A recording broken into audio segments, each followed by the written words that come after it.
공중에 나는 새를 보라. 들에 핀 백합화를 보라. 이 참 가사가 이렇게 성경에 나와 있는 구절이잖아요. 말씀이잖아요. 참 우리에게 위로가 되고 또 참 좋은 것 같습니다.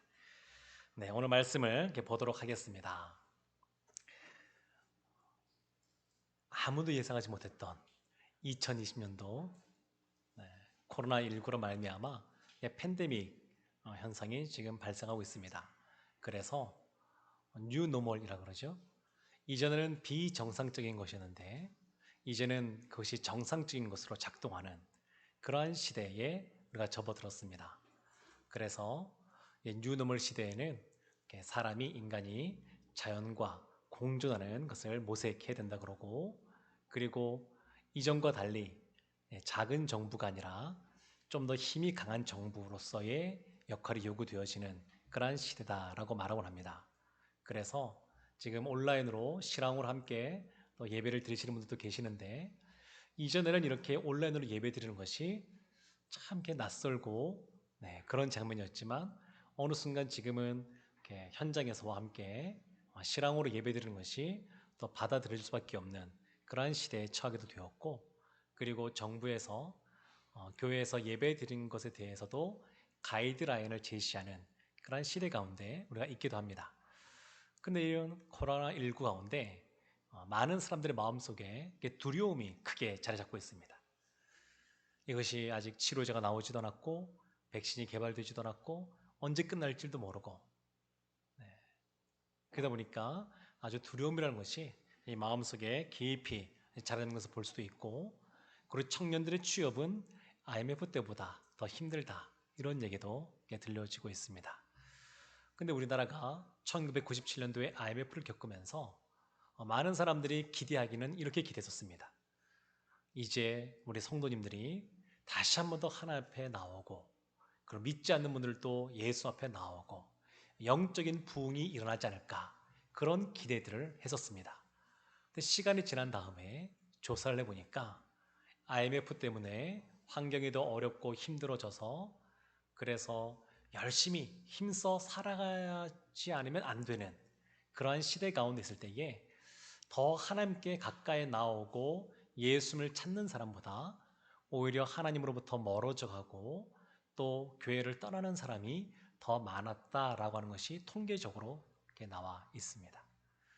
코로나19 이 시대가 굉장히 어려운 시대라고 말하는데, 어쩌면 이 시대 때 우리도 다시 한 번 더 우리의 신앙을 한번 점검해 보았으면 좋겠습니다. 사람이 언제 영적으로 침체하게 되냐면 굉장히 상황이 어렵고 힘들 때, 그럴 때도 침체가 찾아옵니다.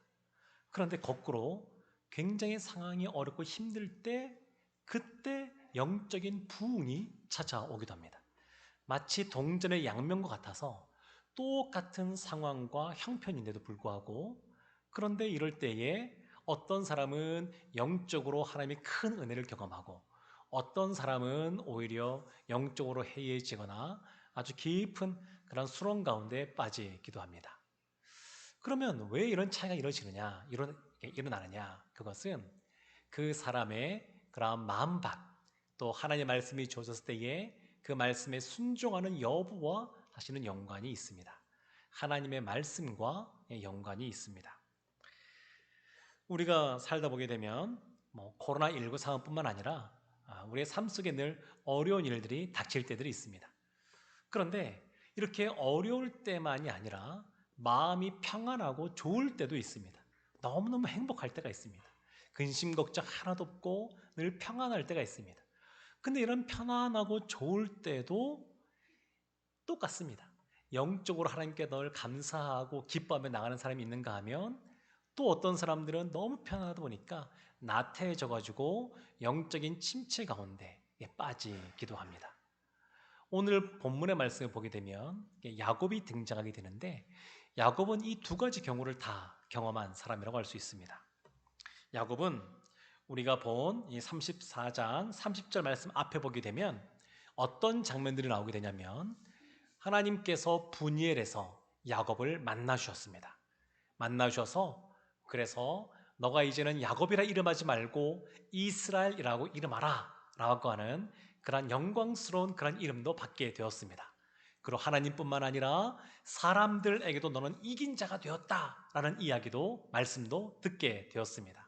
그리고 다 야곱이 내가 하나님의 얼굴을 대면하여 보았다 그래서 그 이름을 분이엘이라고 지었는데 하나님의 얼굴도 보았습니다. 대면하였습니다. 그래서 너무 은혜 충만한 가운데 있었습니다.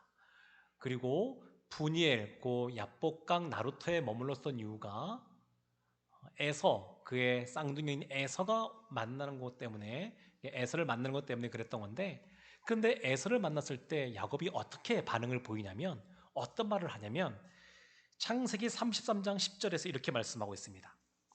야곱이 이르되 그렇지 아니하니이다. 내가 형님의 눈앞에서 은혜를 입었사오면 청하건대 내 손에서 이 예물을 받으소서. 내가 형님의 얼굴을 배운즉 하나님의 얼굴을 본 것 같사오며 형님도 나를 기뻐하심이니이다. 형을 무서워했던 사람입니다. 야곱이 형을 껄끄러워했고 만나고 싶어 하지 않았습니다. 어쩌면 원수 같은 그런 관계에 놓여지게 되었습니다. 그런데 지금 에서를 볼 때, 에서의 얼굴을 볼 때 하나님의 얼굴을 보는 것 같다고 이렇게 이야기하는 겁니다. 그렇다고 해서 야곱이 거짓말하는 것도 아닙니다. 보면 진짜 그렇게 보이는 겁니다. 에서를 보는데 에서의 얼굴 속에서 하나님의 모습이 보이는 겁니다. 그래서 야곱이 에서를 향하여 당신의 얼굴을 보니까 하나님의 얼굴 보는 것 같다고, 그리고 아마 더 끌어안고 서로 울고 그렇게 화해하는 장면이 기록이 되어져 있습니다. 어떻게 야곱이 이렇게 변했을까?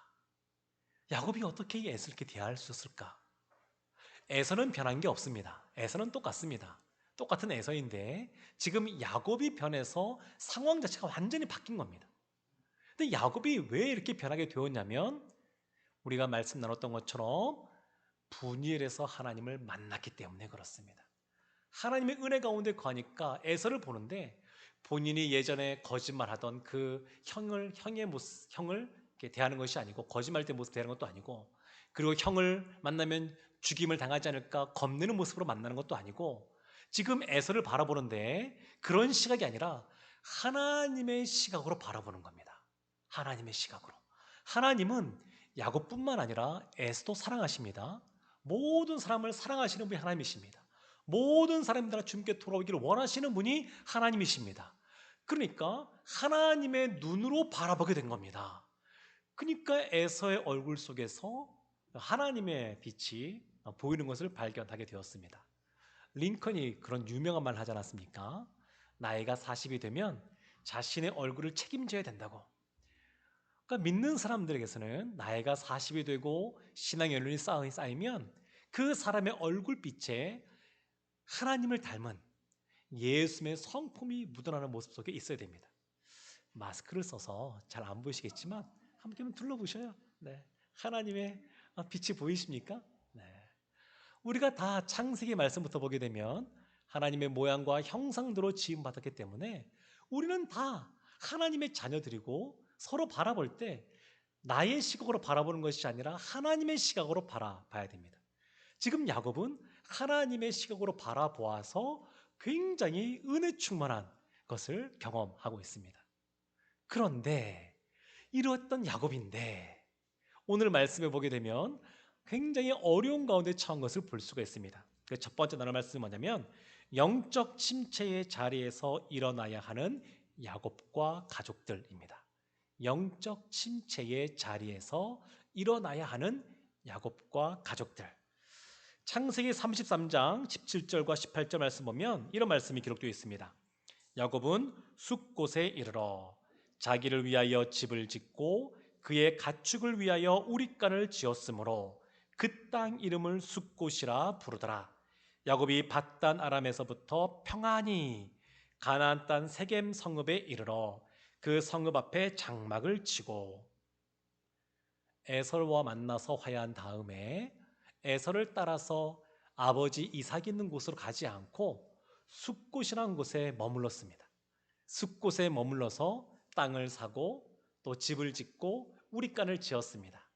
그리고 집을 지을 때에 아주 튼튼한 집을 지은 것이 아니라 바람도 막기 어렵고 그리고 더위와 추위를 막기 어려운 천막을 장막을 쳤다. 이렇게 말씀하고 있습니다. 이때까지는 야곱이 평안하게 수국까지 왔고 모든 것이 순탄하게 이루어졌습니다. 그리고 야곱 마음속에서도 하나님을 향한 마음이 있었습니다. 그래서 이 사람이 장막을 친 겁니다. 히브리서 11장 9절과 10절 말씀 보게 되면 어떤 말씀 나오면 이런 말씀이 나와 있습니다. 믿음으로 그가 이방의 땅에 있는 것 같이 약속의 땅에 거류하여 동일한 약속을 유업으로 함께 받은 이삭 및 야곱과 더불어 장막에 거하였으니, 지금 아브라함 말씀이거든요.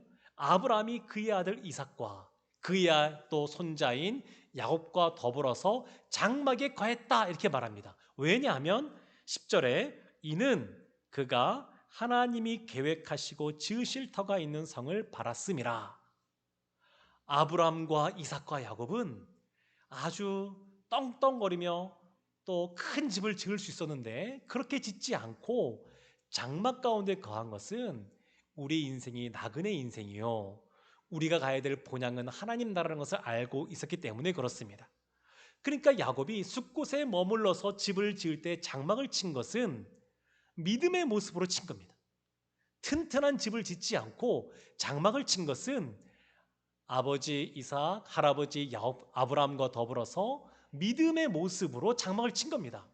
이랬던 야곱인데 숫국에서 몇 년을 거하냐면 적어도 6, 7년, 많이 보면 10년을 거하게 되는데 6, 7년 정도 시간이 지나면서 야곱이 변하게 되었습니다. 사람이 영적으로 늘 충만하면 좋은데, 늘 깨어 있으면 좋은데 그러지 못하면 상황이 편안하니까, 근심 걱정이 없으니까, 큰 기도 제목이 없으니까 그냥 어느 순간 마음이 조금씩 풀어지는 겁니다. 풀어져요. 우리가 육체가 건강하고 자녀도 잘 되고 하는 사업도 그냥 평안하고 그러면 기도할 거리가 없는 게 아니고, 그때는 우리가 무엇을 위해서 특별히 더 기도되냐면 영적으로 하나님께서 나에게 주신 사명을 위하여 기도하셔야 됩니다. 그것이 우리가 늘 기도할 거리예요. 그런데 눈에 보이지 않는다고 그것을 소홀히 하다 보니까 어느 순간 이 야곱 마음속에 느슨함이 찾아옵니다. 이런 것들은 천천히 들어옵니다. 물에 조금씩 젖어들듯이 어느 순간 보니까 야곱이 굉장히 많이 변하게 되었습니다. 어느 만큼 변하냐면 본인은 그러지 않았겠지만 아내와 자식들이 우상을 숭배해도 그냥 내버려 두는 그런 모습으로 변하게 되었습니다. 창세기 34장 1절 말씀 보게 되면 이런 말씀이 있습니다. 1절과 2절에 레아가 야곱을 낳은 딸 디나가 그 땅의 딸들을 보러 나갔더니 히위 족속 중 하몰의 아들 그 땅의 주장 세겜이 그를 보고 끌어들여 강간하여 욕되게 하고, 레아가 야곱에게 낳은 딸 디나, 우리가 흔히 보통 말할 때 아버지, 아빠를 앞에 두거든요. 야곱이 레아에게서 낳은 딸 디나 이렇게 말해야지 일반적인 표현인데, 그게 아니라 레아가 야곱에게 낳은 딸 디나, 이것은 딸 디나를 생각할 때 야곱이 중요하게 여기지 않았다라고 하는 것을 이 표현에서 살펴볼 수가 있습니다. 요셉이 짐승에게 죽었다라고 하는 이야기를 들었을 때에 내 아들 요셉아 그러면서 땅을 치면서 통곡합니다, 야곱이. 근데 디나가 이런 일을 당했을 때는 그렇지 않습니다. 그래서 어떤 면에서는 야곱이 디나를 대할 때는 마치 레아를 대하듯이 대하고 요셉을 대할 때는 사랑하는 아내인 라헬을 대하듯이 대하지 않았나 이렇게 여겨집니다. 그런데 디나가 어떤 상황이냐면 그 땅의 딸들, 세겜 지역에 있는 딸들을 보러 나갔다라고 하는데 그냥 보러 나간 것이 아닙니다. 오랜 세월, 수년의 세월이 지나면서 교제하게 되고 교류가 있었고, 그리고 세겜 그 성읍에 있던 곳은 그냥 천막만 있는 야곱에 있는 집과 다르게 문명이 있고 발달도 있고 문화가 있는 곳이라고 말할 수 있습니다. 그러니까 어느 순간 딸 디나가 세상의 문화 가운데 젖어든 겁니다. 스며든 겁니다. 스며들었어요. 그리고 창세기 34장 오늘 본문에 5장 2절 말씀 보게 되면 이런 말씀이 있습니다. 야곱이 이에 자기 집안 사람과 자기와 함께한 모든 자에게 이르되 너희 중에 있는 이방 신상들을 버리고 자신을 정결하게 하고 너희들의 의복을 바꾸어 입으라 라고 말하는데, 하나님께서 베드로로 올라와라 말씀하실 때에 야곱이 이와 같이 반응했습니다. 너희 중에 있는 이방 신상들을 버리고 아내와 자녀들에게 이방 신상이 있는 겁니다. 야곱이 세겜이 있으면서 지금까지 얼마나 큰 하나님의 은혜 가운데 거했습니까? 하란에 있을 때에도 떠나올 때도 그리고 분이엘에서도 진짜 하나님의 큰 은혜를 경험했는데, 그의 자녀들이 어느 순간 하나님이 아니라 우상을 섬기는 사람들이 되었습니다. 세겜과 가까워지면서 교류하면서 세겜화 되어버린 겁니다. 우상을 숭배하는 사람들이 되어버린 겁니다. 그래서 그런 신상들을 다 갖고 있습니다. 갖고 있어요. 변한 겁니다. 그래서 디나가 이러한 욕을 보였다라고 할 때에 야곱이 잠잠하게 기다립니다. 야곱은 어떤 사람이냐면 열정 있는 사람입니다. 안 되는 것도 되게 하려고 노력하는 사람이었습니다. 하나님의 사자와 씨름하던 사람이 야곱입니다. 근데 그런 야곱이 자신의 딸이 욕을 보였다고 할 때 잠잠하게 머뭅니다. 우리 아들들이 돌아올 때까지 그냥 있자. 근데 아들들이 돌아와서도 마찬가지로 세겜의 눈치를 보고 주위의 눈치를 보고 가만히 있습니다. 야곱이 가만히 있습니다. 그래서는 안 되는데 그냥 가만히 있습니다. 어느 순간 야곱이 변질이 된 겁니다. 하나님께서는 우상 숭배에 대하여 처음부터 이스라엘에게 굉장히 쥐를 주었습니다. 십계명 보게 되면 나 외에 너에게 다른 신을 두지 말라라고 그냥 분명히 말씀하셨습니다. 그리고 여호수아도 보게 되면 뭐라고 했냐면 나는 하나님을 섬기는데 너희는 하나님을 섬길지 우상을 섬길지 선택하라라고 말씀하고 있는 것을 볼 수 있습니다. 그러니까 우상을 섬긴다는 것이 굉장히 가까이 다가오는 겁니다. 가까이 다가오는 겁니다.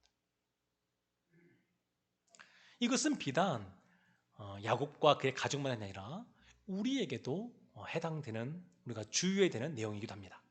우리도 보게 되면 경제가 어렵다 그러면 이런 돈의 문제가 굉장히 크게 다가옵니다.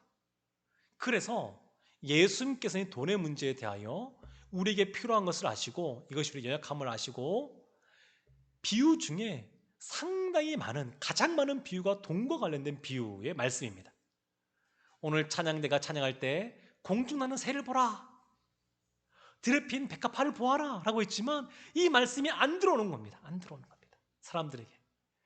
우리도 그래서 모든 문제를 해결하실 분은 하나님이라는 것을 믿으면서도 기도하기보다 본인이 갖고 있는 방법과 수단으로 그러한 문제들을 해결하고자 할 수 있습니다. 야곱이 어느 순간 그렇게 변한 겁니다. 그런데 이렇게 잠잠히 있는 야곱을 향하여 그의 아들들이 분을 nep니다. 그래서 시므온과 레위가 가만히 있지 않습니다. 그 창세기 34장 25절부터 27절 말씀을 보면 이런 말씀이 있습니다. 제3일에 아직 그들이 아파할 때에 야곱의 두 아들 디나의 오라버니 시므온과 레위가 각기 칼을 가지고 가서 몰래 그 성읍을 기습하여 그 모든 남자를 죽이고, 27절도 보게 되면 야곱의 여러 아들이 그 시체에 있는 성읍으로 가서 노략하였으니 라고 말씀하고 있습니다. 레아의 그러한 자녀인 디나와 더불어서 그의 자녀인 시므온과 레위가 세겜 사람들을 속인 겁니다. 꾀를 내서 속인 겁니다. 그리고 그들이 할례를 행한 다음에 그들이 거동이 불편할 때에 다 가서 쳐서 죽인 겁니다. 그리고 그의 아들들은 시체들이 있는 그곳에 가서 모든 것을 노략하였다라고 말합니다. 야곱의 아들들이 이렇게 잔인하게 변했습니다. 하나님의 사람이라 그러면 이렇게 할 수 없는데 눈에는 눈, 이에는 이, 이것도 아닙니다. 더 많은 걸 보복한 겁니다. 다 죽여버렸으니까. 모든 남자를 다 죽여버렸으니까. 그리고 그들의 모든 소유를 빼앗아 버렸으니까 이렇게 사람들이 변한 겁니다. 야곱의 자녀들이 하나님의 사랑 같은 모습이 없어졌습니다. 우상을 숭배하고 자신의 혈기를 부리는 사람들로 변하게 된 것을 볼 수가 있습니다. 사랑하는 성도 여러분, 이 모든 것들은 다 사실은 야곱 때문에 찾아오는 것입니다. 가정에 있어서 문제들에 있어서 1차적인 책임이 가장에게 있는 것처럼 지금 야곱에게 문제가 생기니까 그 가족 전체가 문제가 생긴 겁니다. 하나님의 백성에게는 이렇습니다. 하나님의 자녀, 하나님의 백성은 세상 사람과 다르게 영적으로 침체하고 영적으로 위기가 찾아오면 이러한 어려운 일들이 생기게 되어 있습니다. 또 영적으로 부흥하고 영적으로 은혜 충만하고 성령 충만할 때에 어둠의 세력인 사단이 가만두지 않습니다. 사단이 잘 쓰는 방법 중에 하나가 마음을 이렇게 편안하게 하는 거거든요. 어떤 면에서 문제가 없는 것처럼 만들어서 하나부터 멀리하게 하는 것이 사단의 전략 중에 하나입니다. 야곱이 거기에 넘어간 겁니다. 그래서 영적인 위기가 찾아왔고 그 영적인 위기 때문에 가정에 어려움이 생겼습니다. 세상 사람들은 다릅니다. 세상 사람들은 하나님을 믿지 않고 하나님을 멀리한다 그래도 하나님께서 내버려 두십니다. 사단도 그를 어떻게 할 생각 갖고 있지 않습니다. 어차피 어둠의 자녀이기 때문에 내버려 둡니다. 사단은 믿는 사람들에 대하여 어떻게 하면 우는 사자처럼 그를 위협하고 두렵게 하고 끌어내릴까 이렇게 애쓰는 존재이기 때문에 이것은 하나님의 자녀와 세상의 사람들과 완전히 다른 그런 구별점이 되는 겁니다. 하나님의 자녀들은 영적인 위기가 찾아오면 우리도 변하게 되고 또 이 세상 가운데서도 어려운 일을 맞닥뜨리게 되어져 있습니다. 그래서 우리는 늘 깨어 있어야 됩니다. 영적으로 은혜 충만, 성령 충만해야 됩니다. 사랑하는 성도 여러분, 말씀을 사모하십시오. 말씀이 중요합니다. 이게 영적으로 잠들어 있을 때 깨어나는 것은 말씀이기 때문에 그렇습니다. 그래서 말씀을 주여로 묵상하는 것이고 우리가 필사도 그와 같은 연장선상에 있다라고 보시면 좋겠습니다. 기도의 자리에 나오셔야 됩니다. 그래야 영적으로 부흥할 줄로 믿습니다. 영적으로 깨어있는 여러분들 되시기를 주님의 이름으로 축원합니다. 두 번째가 있습니다. 베델로 올라가라고 말씀하시는 하나님을 볼 수 있습니다.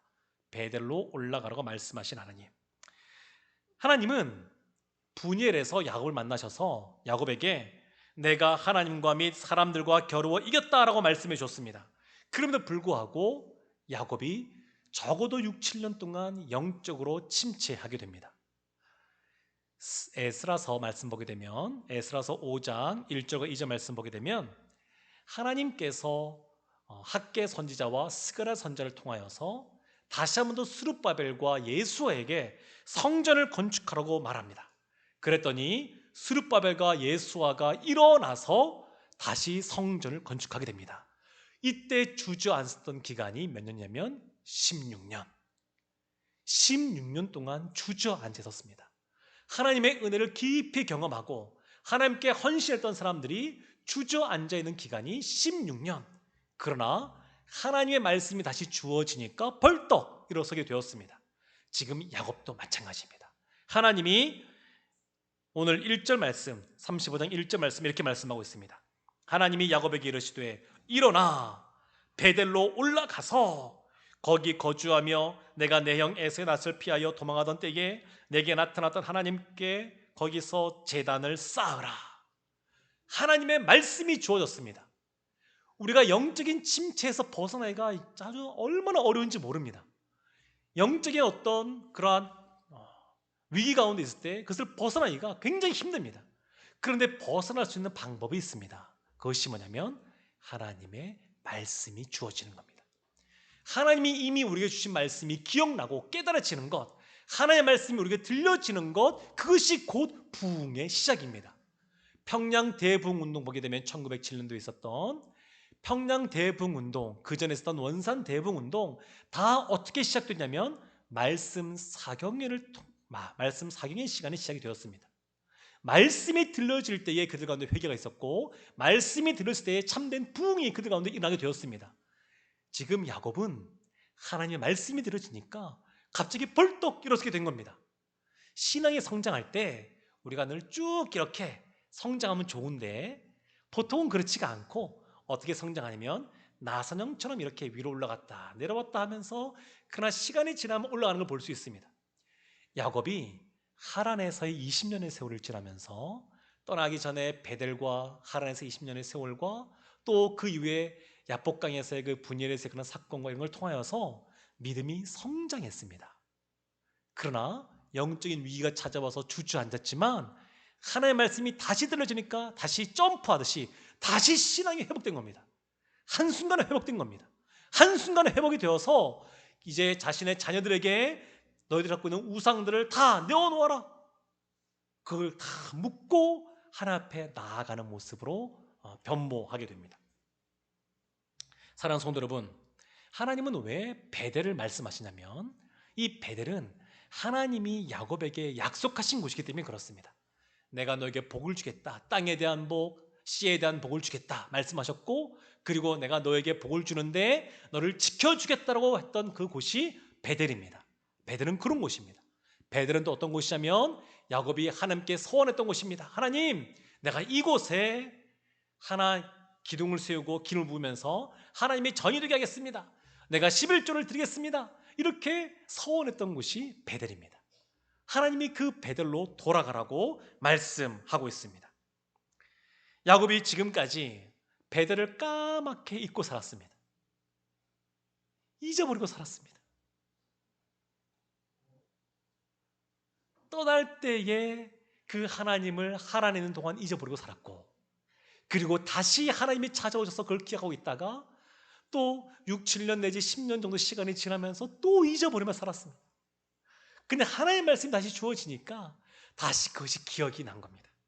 사랑하는 성도 여러분, 하나님은 지금 야곱을 찾아오셔서 전적인 하나님의 은혜를 베풀어 주고 계십니다. 지금까지 야곱이 먼저 하나님을 찾지 않고 계속해서 하나님이 먼저 찾아가셨습니다. 태어날 때부터 시작하여서 베델에서도 하란에서 떠날 때에도 외삼촌 라반에 의해서 또 위협을 당할 때에도, 그리고 에서 때문에 고통 가운데 있을 때에도 하나님이 늘 먼저 찾아가셨습니다. 그 하나님이 이번에도 찾아오셨습니다.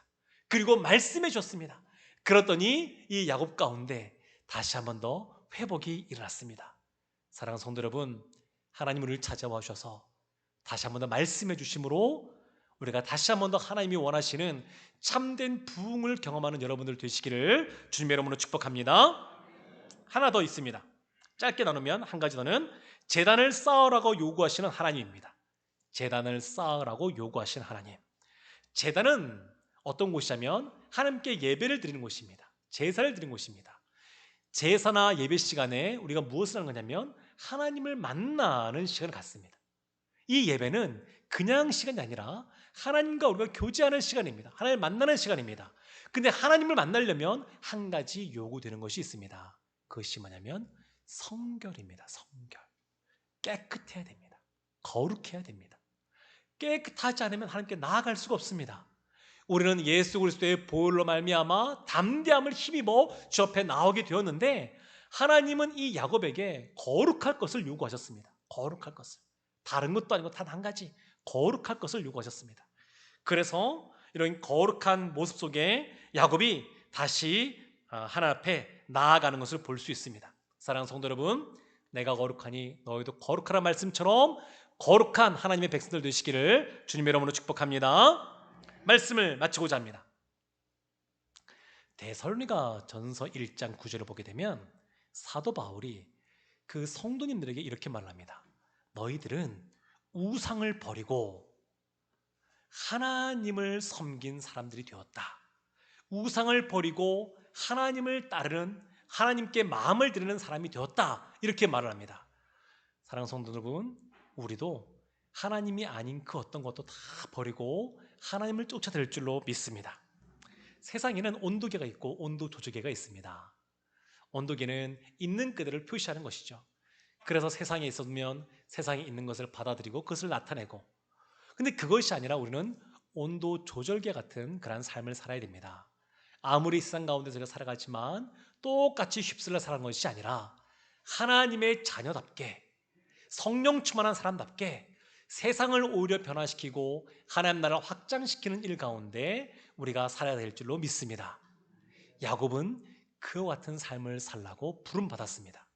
야곱 한 사람 때문에, 사실은 야곱 혼자만의 책임은 아닙니다만, 야곱이 가장으로서 깨어있지 못해서 영적인 침체가 왔고, 그것이 모든 가족 가운데, 자녀 가운데 하나님으로부터 멀어지는 그러한 일이 벌어졌다 그러면 하나님께서는 회복도 같은 방법으로 하시는데 야곱을 영적 각성의 도구로 사용하셨습니다.